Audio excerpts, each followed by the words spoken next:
সম্প্রতি বাংলাদেশে ঘটে যাওয়া একটি নৃশংস ধর্ষণের ঘটনার বিরুদ্ধে সারা দেশের শিক্ষার্থীরা প্রতিবাদে সোচ্চার হয়েছে।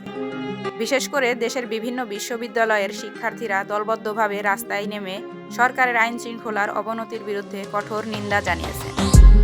তাদের দাবি, দেশের প্রচলিত আইন দুর্বল হওয়ায় অপরাধীরা সহজেই পার পেয়ে যাচ্ছে, যা সমাজকে ধ্বংসের দিকে ঠেলে দিচ্ছে। শিক্ষার্থীদের মতে, বর্তমান আইনে দুর্বলতা ধর্ষণের মতো ঘৃণ্য অপরাধকে উৎসাহিত করছে। এক শিক্ষার্থী ক্ষোভ প্রকাশ করে বলেন, আইনগত দুর্বলতাই দেশটাকে ধর্ষণের কারখানায় পরিণত করছে। আমরা মনে করি আইনগত যে দুর্বলতা রয়েছে বাংলাদেশে, সেটি বাংলাদেশে একটি ধর্ষক তৈরির কারখানা প্রতিষ্ঠা করেছে। আগে যেমন লীগের আমলে আমরা দেখতাম যে লীগের দোষরদেরকে ছাড় দেওয়া হয়, তেমনি ধর্ষকদেরকে প্রতিনিয়ত ছাড় দেওয়া হচ্ছে।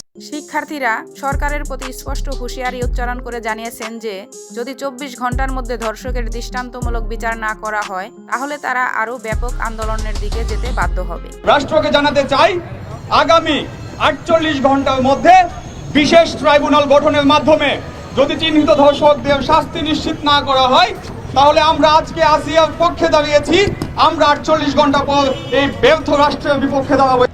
এক শিক্ষার্থী বলেন, এই অন্তর্বর্তীকালীন সরকার যদি ধর্ষকের বিচার নিশ্চিত না করে, তবে আমরা সরকারের বিরুদ্ধে আরও কঠোর কর্মসূচির ঘোষণা করব।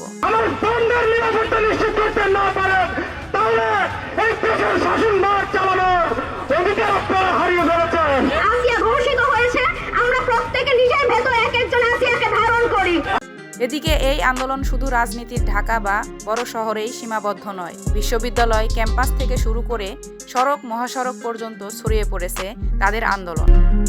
এদিকে ধর্ষণের বিরুদ্ধে শেখ হাসিনা ভালো কাজ করে গেছেন বলে মন্তব্য করেছেন এক শিক্ষার্থী। মধ্যে কতগুলি মেয়েকে ধর্ষিত করা হয়েছে, তাহলে আপনারা কি প্রমাণিত করছেন যে প্রধানমন্ত্রী শেখ হাসিনা উনি যখন ছিলেন, যাদের যাদের কারাগারে ঢুকিয়েছে, যাদের যাদের এখানে ওখানে আটকিয়ে রেখেছে, তাহলে তো সে এই রোজার মাসে যেমন শয়তান ধরে রেখেছে, সে তো ঠিক কাজ করেছে। আপনারা তো সেটাই প্রমাণ করছেন।